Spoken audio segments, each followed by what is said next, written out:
On souhaite essentiellement deux choses, comme on le présente ici, c'est-à-dire arrêter la stratégie d'abattage total des troupeaux en 4K, parce qu'on estime que ce n'est pas une stratégie qui est valide scientifiquement et qui crée la psychose. Et ensuite, on souhaite étendre la vaccination à tout le cheptel français, le droit à vacciner à tout le monde pour protéger nos animaux d'une flambée épidémique l'an prochain.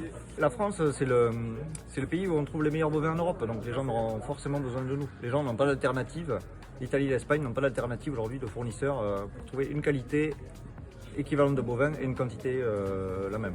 Et simplement, aujourd'hui, en quoi votre message est différent de celui de la FNSEA ou de la CA qui a manifesté quelques jours avant? Notre message est quand même plutôt raccord avec celui de la CR. Il est clair qu'aujourd'hui, on trouve que la stratégie de la FNSEA de suivre l'État est une stratégie vraiment fondée sur finalement quelques phrases d'un texte européen et pas sur une analyse concrète de l'avenir de nos cheptels. Nous, on pense que la stratégie exportatrice doit être révisée dans le temps et qu'aujourd'hui, on importe l'équivalent de 1 million de vaches de réforme pour faire du steak haché, on exporte 1 million de bovins.